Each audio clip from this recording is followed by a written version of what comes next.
ආයුබෝවන් සුබ සන්ධ්‍යාවක්. ඔබ විශ්වසනීයම පුවත් කාටත් කලින් රටට කියන ස්වාධීන රූපවාහිනී ප්‍රධාන ප්‍රවෘත්ති සමගින්. ප්‍රථම නවධානය ප්‍රවෘත්ති සිරස්තල වෙත. ප්‍රශ්නය විසඳන්න ඇමතිගත් උත්සාහය අසාර්ථක වෙයි. සෞඛ්‍ය වර්ජනය දිගටම. ඖෂධ නියාමනයේ සැඟවුණු දත්ත යළිත් මතුවෙයි.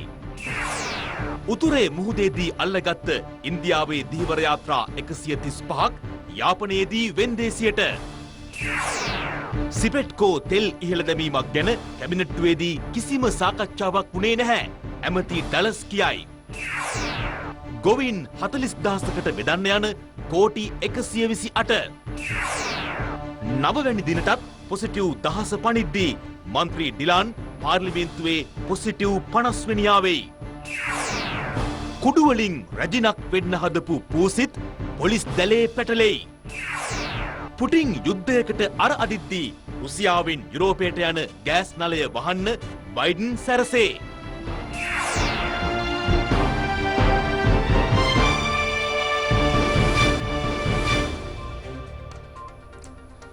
සෞඛ්‍ය වෘත්තීය සමිති කිහිපයක් ආරම්භ කළ වැඩවර්ජනය තවදුරටත් එලෙසම ක්‍රියාත්මකයි. ඒ සෞඛ්‍ය අමාත්‍යවරයා සහ වෘත්තීය සංගම් අතර පැවති සාකච්ඡා අසාර්ථක වීම හේතුවෙන් අහිංසක රෝගීන් අපහසුතාවට පත් කරන සෞඛ්‍ය වෘත්තීය සමිති විරෝධතා රැලියක්ද පවත්වමින් ජනතාව තවත් දුෂ්කරතාවට පත් කළේ දැඩි රථවාහන තදබදයක්ද ඇති කරමින්. මේ අතර රාජ්‍ය සේවා එක්සත් හෙද සංගමයේ සභාපති හිමියන් පවසන්නේ මෙවැනි කඩාකප්පල්කාරීන්ට පැය 24ක් ඇතුළත දඬුවම් ලබා දිය යුතු බවයි.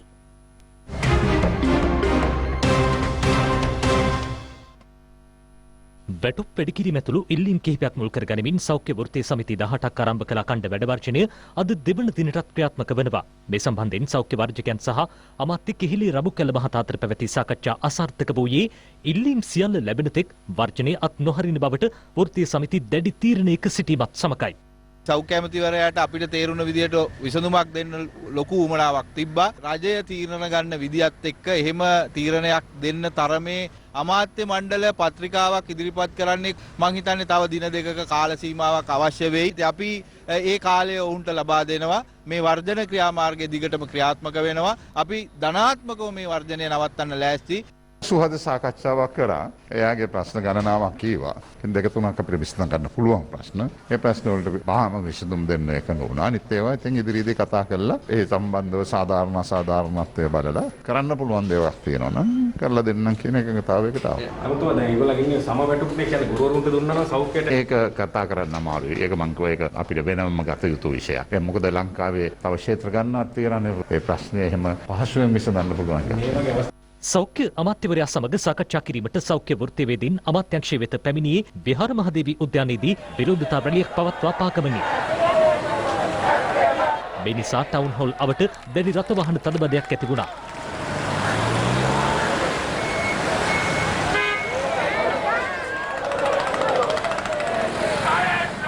මෙතර මෙවැනි කඩාකප්පල්කාරීන්ට දැඩි දඬුවම් ලබා දිය යුතු බව රාජ්‍ය සේවා එක්සත් හෙද සංගමේ සභාපති පුච්චමුරු තෙට්ටුවේ ආනන්ද ස්වාමීන් වහන්සේ රජයෙන් ඉල්ලා සිටිනවා. සෞඛ්‍ය දෙපාර්තමේන්තුව අද ඉතාම ගරා වැඩිච්ච තත්වයකට අද පත් වෙලා තිබෙනවා. කේලි රමුක්කල්ල මැතිතුමා බැරි උනන්දුවක් දක්වනවා මේක ගොඩ ගන්නට. නමුත් රමුක්කල්ල මැතිතුමාට පමණක් මේක කරන්න බෑ. නිලධාරීන්ගේ සහයෝගය දෙන්න ඕන. අපි අදවත් කියනවා අමාත්‍යාංශයට මේ වැඩ දිගට යනවා නම් විධිමත් වැඩපිළිවෙලක් රැහැත්ති කරගන්න. මේවට බලපෑම් කරන්නේ මොකಾದ? ඔවුන්ට දිය යුතු දඬුවම පැය 24ක් ඇතුළත මුන්න දඬුවම් ලබා දෙන්න. වසංගතයක් පවතින අවස්ථාවක මෙන්ම උසස් පෙළ දරුවන් විභාගයට යන කාල පරිච්ඡේදයක වැඩවර්ජනවලට එක් නොවී රෝගීන් වෙනුවෙන් සිය සේවය ලබා දෙන බව රාජ්‍ය සේවා එක්සත් හෙද සංගමය අවධාරණය කරනවා. වසංගතයකුත් තිබෙනවා. ඒ විතරක් නෙවෙයි උසස් පෙළ දරුවන් විභාගයට යන කාල පරිච්ඡේදයක් මේක. එවැනි අවස්ථාවකදී රාජ්‍ය සේවා එක්සත් හෙද සංගමයේ වශයෙන් අපි අපේ හෙදියන් සියලුම දෙනා සේවයේ යෙදී සිටමින් පූර්ණ හෙද සත්කාර ලබා දෙමින් මේ අවස්ථාවේ සිටින බව අප සහතික වෙනවා. මේ අතර අද දිනේද ප්‍රතිකාර ලබා ගැනීමට රෝහල් වෙත පැමිණි රෝගීන්ට සිදුවුණේ හිස් අතින් ආපසු යාමටයි. නර්ස්ලා නෝනලා ඇවිද ඉන්නවා. අහන හැම එක්කෙනාම සත්තම දානවා. මේවා හමුදාව දාලා හරි කමන්නේ. ගෝඨාභය මහත්තයා මොන හරි දෙයක් මේකට වෙනසක් කරන්න ඕනේ. මේ සියලුම ස්පීතාල ප්‍රයිවටයිස් කරන්න ඕනේ. තනි කර මේක මාෆියාවක්. ඕවා කතා කරලා වැඩන්නේ. මුන්ට වැඩි තියලා ගන්න ඕනේ ඒ වගේ.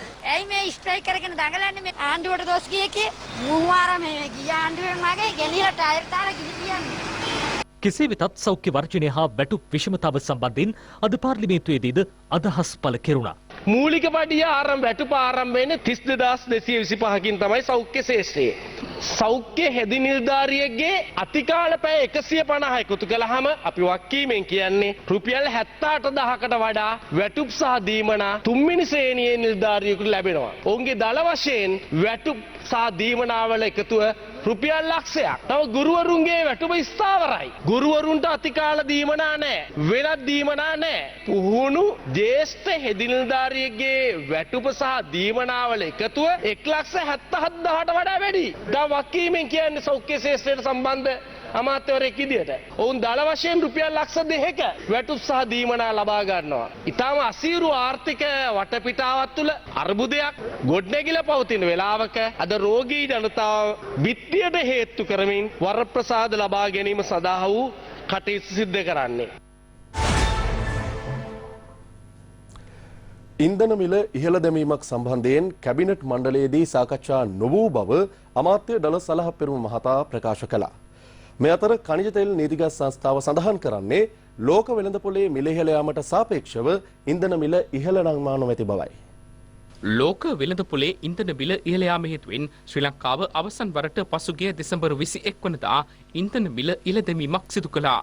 ඒ අනුව ඩීසල් ලීටරයක් රුපියල් 121 දක්වාත් පෙට්‍රල් ලීටරයක් රුපියල් 177 දක්වාත් මිල වැඩිවීමක් සිදු වුණා. කෙසේ වෙතත් දකුණු ආසියා කලාපයේ රටවල් වල පෙට්‍රල් හා ඩීසල් වල මිල ගණන් සම්බන්ධයෙන් මහ බැංකුව නිකුත් කළ වාර්තාවට අනුව අඩුම මිලකට ඉන්ධන සපයන්නේ ශ්‍රී ලංකාවයි.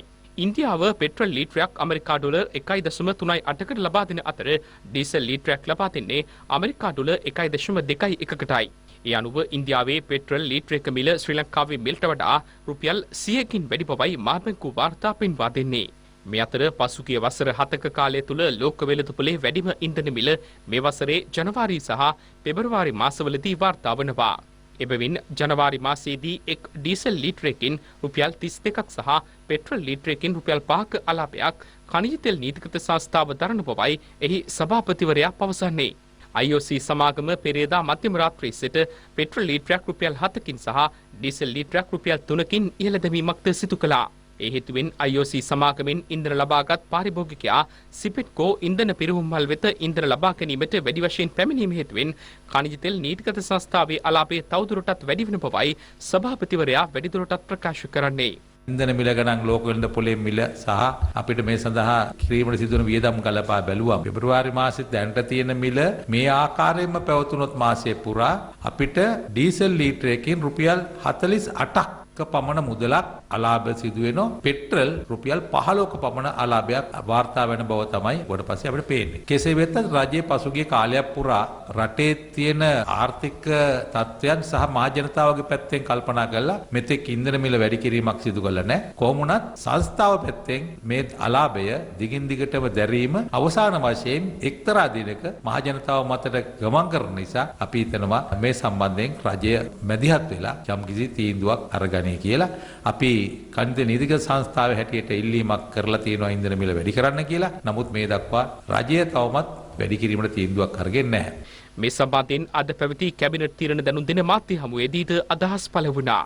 කැබිනට් මණ්ඩලයවත් ඊයේ සාකච්ඡා කරේ නැහැ. ඛනිජ තෙල් නීතිගත සංස්ථාවේ ඉන්ධන වැඩි කරනවද නැද්ද කියලා කියන සංවාදයක් ඇතුළත් වුණේ නැහැ. මම හිතන්නේ සමහර වෙලාවට මීට සාපේක්ෂව යම් තීන්දුව තීරණ ගන්න පුළුවන් කමක් ලැබෙන ඉඩ තියෙනවා.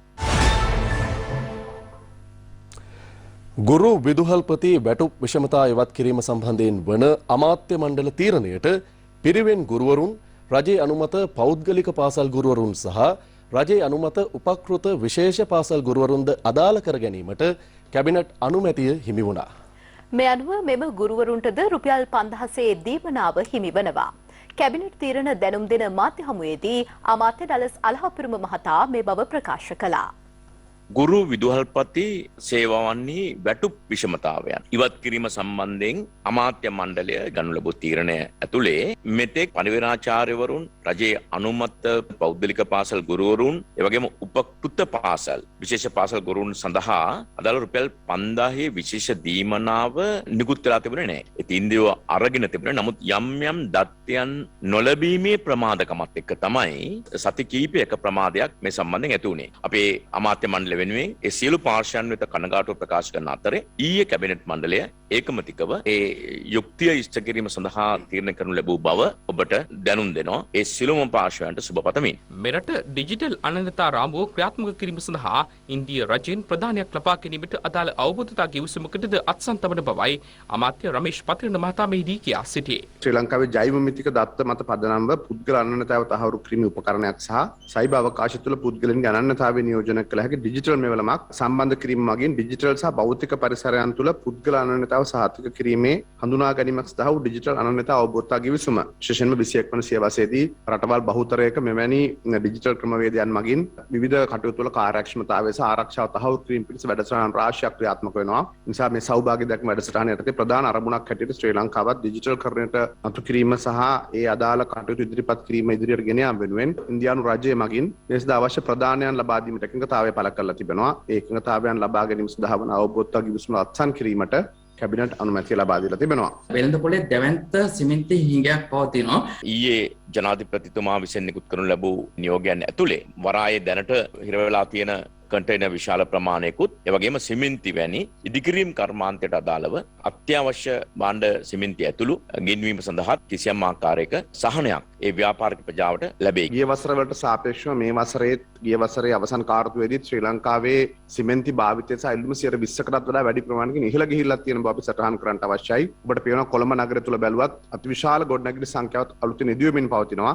මේ සෑම ග්‍රාමස්යක වසමක අතිවිශාල වැඩ කොටසක් සිදු කරන නිසා විශාල ඉල්ලුමෙහි ඉහළ යාමකුත් තිබෙනවා. ඒ සමගම මේ අදාළ කර්මාන්ත ශාලාවල යන්ත්‍ර සූත්‍රවල බිඳ වැටීම ඇතුළු කාරණා හරහත් මේ අර්බුදය ගැඹුරු වෙලා තිබෙනවා. ඒ නිසා ඉදිරි දින කිහිපය තුළත් මේ තත්ත්වය ක්‍රමානුකූලව නිරාකරණය වෙයි කියලා තමයි සැපයුම් කරුවන් ප්‍රකාශ කරන්නේ. උතුරු මුහුදේදී අත්අඩංගුවට ගත් ඉන්දීය ධීවර යාත්‍රා 135ක් යාපනයේදී රුපියල් ලක්ෂ 50කට අධික මුදලකට වෙන්දේසි වුණා. මෙම යාත්‍රා වෙන්දේසි නොකරන්නයි ශ්‍රී ලංකා රජයට බල කරන ලෙස ඉන්දීය ධීවර සංගම් කිහිපයක් තමිල්නාඩු මහ ඇමතිට ලිපියක් බහර දී තිබියදීත් වෙන්දේසිය පැවැත්වීම විශේෂත්වයක්. මේ අතර ඉන්දීය ධීවර කුමන්ත්‍රණයට විසඳුම් ඉල්ලා ධීවර අමාත්‍යාංශයේ ඉදිරිපිට ඇති වූ උද්ඝෝෂණයක් උණුසුම් මුහුණුවරක් ගත්තා. දෙරට අතර මිත්‍රත්වය පළිදු නොවන ආකාරයට ගැටලුව විසඳාගත යුතු බවයි අමාත්‍ය ඩලස් අලහපිරුම මහතා පෙන්වා දෙන්නේ. ශ්‍රී ලංකා මුහුදු තීරය ආක්‍රමණය කරමින් මත්ස්‍ය අස්වැන්න නෙලා ගන්නා ඉන්දිය ධීවරයින් උතුරු ධීවරයින්ගේ යාත්‍රා හා දල් ආම්පාන රසකට හානි සිදු කර ඇති බව පවසමින් යාපනයේ ධීවරයින් ස්ථාන කිහිපයකදී විරෝධතා පැවැත්වුවා. මේ අතර උතුරු මුහුදට අනවසරෙන් ඇතුළු වීමේදී අත්අඩංගුවටගත් ඉන්දිය ධීවර යාත්‍රා 135ක් වෙන්දේසි කෙරුණේ කරේනගර ධීවර වරායේදී. ඒ නාවික හමුදාවේ මූලිකත්වයෙන් ඉන් 52,20,500ක මුදලක් ඉපෙීමට හැකි වුණා. කැබිනට් තීරණ දැනුම් දෙන මාධ්‍ය හමුවේදීද මේ සම්බන්ධයෙන් අදහස් පළ කෙරුණා. ඉතින් රාජ්‍යයන් දෙකම හොඳ අවබෝධකින් ඉන්නවා. ඒ නිසා භූදේශපාලනික ගැටලුවක් ඇති නොවන ආකාරයට සහ ඒ මුදු සීමාන් වල සම්පත් අදාළ රාජ්‍යයන් වල ජනතාවට ලබා ගන්න පුළුවන් වන ආකාරයට මේ ගැටලුව අපි හැමදාම විසඳගෙන තියෙනවා. හැබැයි අර්බුද මතුවෙනවා. ඉන්දියාව සහ ලංකාව අතර මන්නාරමේ සිට යාපනය දක්වා ඒ තීරුව ඇතුලේ නොගැඹුරු මුහුදේ අස්වැන්න සම්බන්ධයෙන් මේ ප්‍රශ්නය දිගින් දිගට මතුවෙන ප්‍රශ්නයක්. අපේ ධීවර අමාත්‍යාංශයත් විශේෂ නිලධාරනුත් නාවික හමුදාවත් අපි අපේ මුහුදු කලාපය තුළ අපේ රටේ පුරවැසියන්ගේ අයිතිය ආරක්ෂා කිරීම සඳහා ගත හැකි සෑම පියවරක්ම ගන්නවා ධර්මරාජ්. මේ අතර ඉන්දිය ධීවර ආක්‍රමණයට විසඳුම් ඉල්ලා ධීවර අමාත්‍යාංශය අභියස උද්ඝෝෂණයක් අද පැවැත්වුණා. සමස්ත ලංකා පොදු ධීවර සංගමයයි එය සංවිධානය කළේ.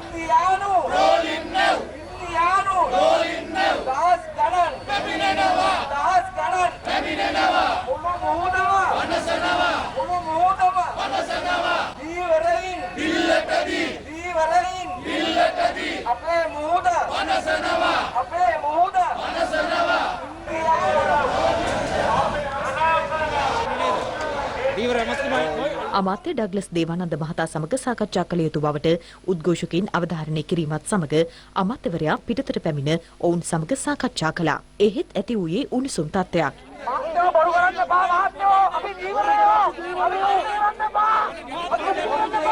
ඒ සමග නියෝජිතින් 5 දෙනෙකු අමාත්‍යංශය තුළට කැඳවුවද එම සාකච්ඡාවද උණුසුම් වුණා. තුමා කියන්න හරියට නිශ්චිත වශයෙන්ම මේ ප්‍රශ්නෙට කවද්ද මේක නතර කරන්නේ? ඊයේ තුන්දෙන කාවා අපි ඇල්ලුවා. ඉතින් අදත් අද ඉන්දිය කට්ටියට මං කිව්වා අපි මේ දෙන් ආවොත් අපි ඒගොල්ලන්ට දෙන්න කිව්වා. මං කිව්වා බොටන් රෝලින් කොහෙරි දෙන්න බෑ. මම දීවර අමුතුමා ඉන්න නිසා බොටන් රෝලින් කොහෙරි දෙන්න බෑ. ඉතින් එන්න එපා. අපි ඕනනම් සාකච්ඡා කරමු. මේ අතර ශ්‍රී ලංකා මුහුදු සීමාවේ අනවසර දීවර කටයුතු වල නිරත වූ ඉන්දිය ට්‍රෝල යාත්‍රා තුනක් නාවික හමුදාවේ අත්අඩංගුවට පත් වුණා. ඒ ඉන්දිය දීවරීන් 11 දෙනෙකුද සමගයි. ශ්‍රී ලංකා පොදුජන පෙරමුණ සංවිධානය කරන මහජන රැලි මාලාවේ මංගල රැලිය හෙට ආරම්භ වනවා. ඒ අනුරාධපුර සල්ගාදු ක්‍රීඩාංගණයේදී. සල්ගාදු ක්‍රීඩාංගණයේදී හෙට පස්වරු 2ටයි මෙම මහජන රැලිය ආරම්භ වන්නේ. ඒ වෙනුවෙන් සල්ගාදු ක්‍රීඩාංගණය සූදානම් කරන ආකාරය දැකගත හැකි වුණා. මෙම මහජන රැලිය පිළිබඳව අමාත්‍ය එස්.එම්. චන්ද්‍රසේන මහතා මෙලෙස අදහස් පළ කළා. ශ්‍රී ලංකා පොදුජන පෙරමුණ පිහිටවලා ඉස්ලාම රැස්වීම තිබෙත් මේ සල්ගාදු පිටියේ. ඉතින් දැන් මේ සැරේ අවුරුදු දෙකකට පස්සේ අපේ පක්ෂයේ තියෙන මංගල රැස්වීම හැටියට අපිට මේක සඳහන් කරන්න පුළුවන්. පක්ෂයේ නිර්මාතෘය හැටියට ගරු බැසිල් රාජපක්ෂ මුදල් අමාත්‍යතුමා ඒ වගේම අතිගරු ජනාධිපතිතුමා පක්ෂයේ නායක ගරු අග්ගාමාත්‍යතුමා සාකච්ඡා කරලා අපිට බාර දුන්නා ඉස්ලාමයක අනුරාධපුරෙන් පටන් ගන්න ඕනේ සිරිතක් වශයෙන් හෙට 9 වෙනිදා 2 වෙනකොට මේ පිටියට හොඳ බැදගෙන එනවයි කියන එක මම අනුරාධපුර දිස්ත්‍රික්කයේ පොදුජන පෙරමුණේ නායකයා හැටියට ප්‍රකාශ කරන්න කැමැතියි.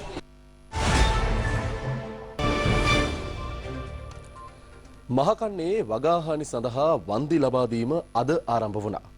ඒ අමාත්‍ය මහින්දානන්ද අලුත්ගමගේ මහතාගේ ප්‍රධානත්වයෙන් වන්දි ලබා දීම සඳහා රුපියල් කෝටි 128ක් වෙන් කර තිබෙනවා. මේ අතර අනුරාධපුර දිස්ත්‍රික්කයේ වී මණ්ඩලයේ මධ්‍යස්ථාන 29කදී වී මිලදී ගැනීම අද ආරම්භ කෙරුණා. වී බඩිරිගු සෝයා අමුවිරිස් ලොකුලුණු සහ අර්ථාපල් යන භෝග වගාවන්හිදී සිදු වූ හානිවලට අදාළව වන්දි පිරිනැමෙනවා.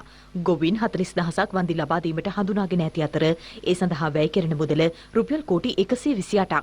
වැඩිම වන්දි මුදලක් ලබා දී තිබෙන්නේ මඩකලපුව දිස්ත්‍රික්කය සඳහායි. කාබනික පොහොර යොදපු ප්‍රදේශවලට ගියා. ඒ කුඹුරු වලට ගිහිල්ලා බලනකොට කුඹුරුවේ ඉන්නවා බත්කූරෝ. ඒ කුඹුරේ ඉන්නවා මකුළුවෝ. ඒ කුඹුරේ ඉන්නවා මේ මඩේ ඉන්න අපේ සතුන්. ඉස්සර රසායනික පොහොර කාලයක තිබ්බේ නැහැ. කෘමිනාශක අවශ්‍ය නැහැ. මේ හරිත කෘෂි කර්මාන්තයේ හොඳ පැත්තකුත් තියෙනවා කියන එක අමතක කරන්න එපා. අපි මේ රජයේ හොඳ තීන්දුවක් ගන්නකොට ජනතා විමුක්ති පෙරමුණ, ජාතික සමගි බලවේග වැනි දේශපාලන පක්ෂ මේක දේශපාලනීකරණය කරන්න ගියා.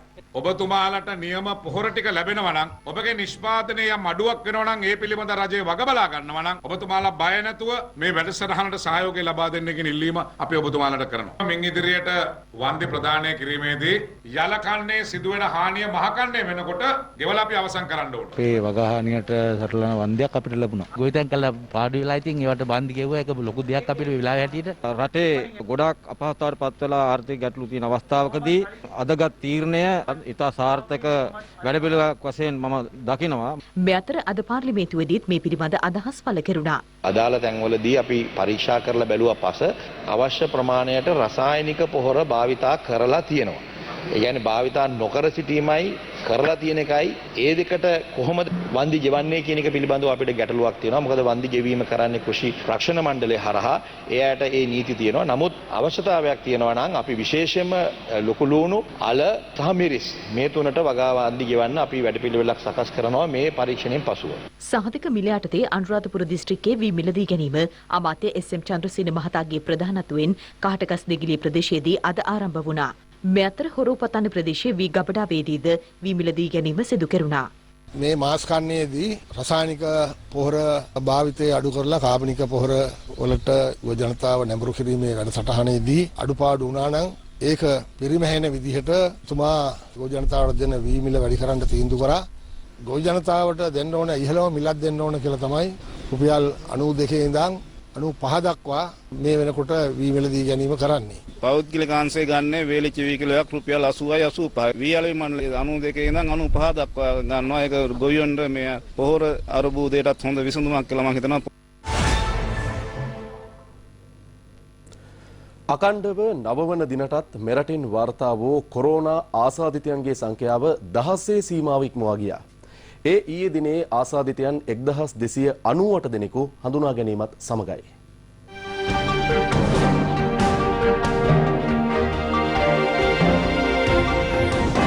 පරීක්ෂණ සඳහා අවශ්‍ය රැපිඩ් කට්ටල තොග පවතින බව විශේෂඥ වෛද්‍ය හේමන්ත හිරත් මහතා පවසනවා. එහෙත් ලෝපුරා පවතින රැපිඩ් කට්ටල හිඟේ මෙරටටද බලපාන බවයි ඒ මහතා ප්‍රකාශ කළේ. ලෝකයේ පුරාම තිබිච්ච තත්ත්වයක් එක්ක තමා රැපිඩ් ඇන්ටිජන් කට්ටල ප්‍රශ්නය අපේ ලංකාවටත් බලපාලා තියෙන්නේ. අපි දන්නවා පහුගිය කාල සීමාව තුළ PCR පරීක්ෂණ 8000 ඉක්මවලා දිගටම සිද්ධ වෙලා තියෙනවා. ඉතින් එයින් අදහස් වෙනවා එහෙම බරපතල ලෙස අඩුවීමක් නෙමෙයි සිද්ධ වෙලා තියෙන්නේ. ලංකාවට ලැබෙන පරීක්ෂණ කට්ටල හැම වෙලේම ලැබෙන්නේ ඉතා සීමිත තොග වශයෙන්. නමුත් ඒක නොකඩවා ලැබෙනවා. වරකට ලැබෙන ප්‍රමාණයේ සීමාවන් නිසා අපි ඒක වඩාත් සමුද්දිකව විචක්ෂණශීලීව ඒක පාවිච්චි කිරීම සඳහා උපදෙස් ලබා දීලායි තියෙන්නේ. පාර්ලිමේන්තු මන්ත්‍රී ඩිලාන් පෙරේරා මහතාටද කොරෝනා ආසාදනය වී තිබෙනවා. ඒ සමග මේ දක්වා පාර්ලිමේන්තු නියෝජිතින් 50 දෙනෙකුට කොරෝනා ආසාදනය වී ඇති බව ප්‍රධාන වේත්‍රධාරී නරින්ද්‍ර ප්‍රනාන්දු මහතා ප්‍රකාශ කළා. එමෙන්ම ඔස්ට්‍රේලියා තරග සංචාරයක නිරතව සිටින ශ්‍රී ලංකා ක්‍රිකට් කණ්ඩායමේ කුසල් මෙන්ඩිස්ද කොරෝනා ආසාදනය වීම හේතුවෙන් මෙම සංචාරයේ පළමු තරගය ඔහුට අහිමි වනු ඇති බවටයි වාර්තා වන්නේ. මෙරටින් වාර්තා වන සමස්ත කොරෝනා ආසාදිතයන් සංඛ්‍යාව 6,20,732ක්. රෝහල්ගතව සහ නිවාසවල 23,452 දෙනෙකු ප්‍රතිකාර ලබනවා. සුවය ලබා ඇති සමස්ත සංඛ්‍යාව 5,81,659ක්. ඊයේ වාර්තා කළ කොරෝනා ආසාදිත මරණ 35ක්ද අද වාර්තා කිරීමත් සමග මෙරට සමස්ත කොරෝනා මරණ සංඛ්‍යාව 15,656ක් දක්වා ඉහළ ගියා. මේ අතර පූර්ණ එන්නත්කරණයට ලක්වීම සම්බන්ධයෙන් නිකුත් කර ඇති ගැසට් නිවේදනය සහ එහි නීතිමය තත්ත්වය පිළිබඳ ජනාධිපති නීතිඥ යුවාර්ද සිල්වා මහතා ස්වාධීන රූපවාහිනී 7 වෙනි පැය වැඩසටහනට එක්වීමෙන් මෙලෙස කරුණු පැහැදිලි කළා. වාණිජ්‍ය ආයතන ඒවයි වැඩ කටයුතු කරගෙන යන්න ඒ අය කියලා තියෙනවා එන්නත්කරණය සම්පූර්ණ කළේ නැත්නම් තමුන්ලා වැඩ තෙන්න එපා. කාටවත් මුකුත් කියන්න බෑ. කැමති නම් ඉන්න ගෙදර ඉන්න. ඒ කියන්නේ අනිත් ජනතාව වෙනුවෙන් මේක කරන්නේ. මෙතන වටහා ගත යුතු දේ Tamanට පූර්ණ නිදහස තියනවද සොන්. ඒව එන්නත්කරණය කරන්නේ නැතුව ගෙදරට වෙලා ඉන්න. ඒ අයිතිවාසිකම් කරන්නම් වාලේ අනිත් කට්ටියට හානි කර වෙන විදියට කරන්න බැහැයි කියන එක පාලන ව්‍යවස්ථාවෙන් කියනවා. ඒක පෙන්වන්න නැතුව කියනවා මෙන්න අපිට විශාල ප්‍රශ්නයක් ඇති වෙලා තියෙනවා. මේක අපේ මූලික අයිතිවාසිකමක් උල්ලංඝනය. ඒ වගේ අවස්ථාවක් තමයි මේකෙන් පෙන්වන්නේ. පොදු ස්ථානයක දුම්බීම තහනම්. ඒ වගේම තමයි මෙතනත් කියන්නේ අපි යම්කිසි ස්ථානයකට යනකොට අපේ හැඳුනුම්පත වගේම මේකත් තියෙන්න ඕනේ. මේ අයට තව කාලය ලබා දීලා අප්‍රේල් මාසේ 30 වෙනිදා වෙනකොට මේක සම්පූර්ණ කරලා තියෙනවා නම් විතරයි Tamanට පොදු ස්ථානයක ගැවසෙන්න හෝ පොදු ප්‍රවාහනය කරන්න පුළුවන් කියලා දාලා තියෙනවා.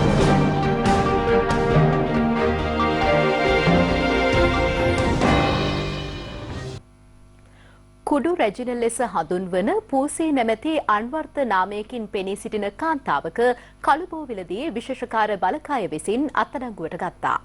ඒ රුපියල් කෝටි 1.5කට වඩා වටිනා හෙරොයින් තොගයක්ද සමගයි.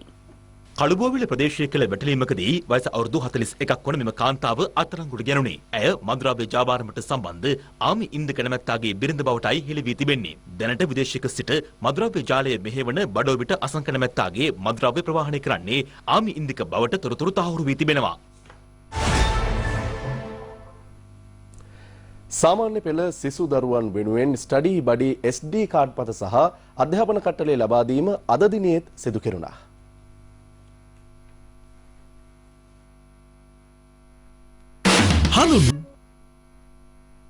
අධ්‍යයන පොදු සාධක පත්‍ර සාමාන්‍ය පෙළ සිසු දරුවන් වෙනුවෙන්ම සැකසූ විෂයන් 9කින් සමන්විත ස්ටඩි බඩි SD කාඩ්පත් සහ අධ්‍යාපන කට්ටල නොමිලේ ලබා දීම තිස්ස මහාරාම අබාන්ස් ශාඛාවේදී සිදු කෙරුණා.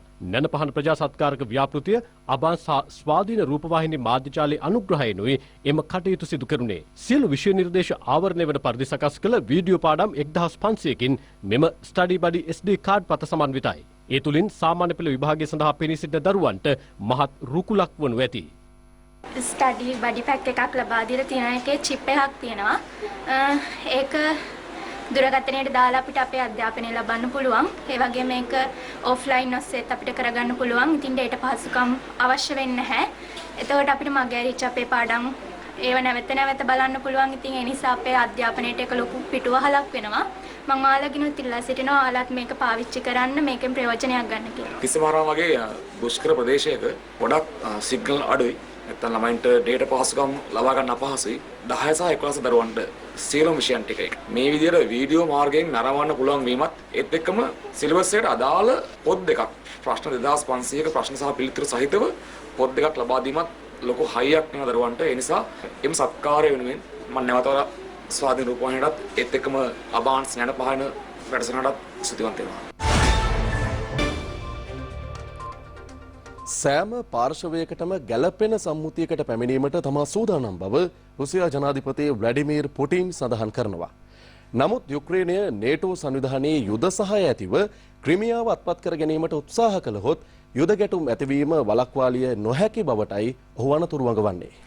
මෙතර රුසියාව යුක්‍රේනය ආක්‍රමණය කළහොත් රුසියාවේ සිට යුරෝපයට ගෑස් සපයන නල මාර්ගය වසා දමන බවට ඇමරිකා ජනාධිපති ජෝ බයිඩන් පවසනවා.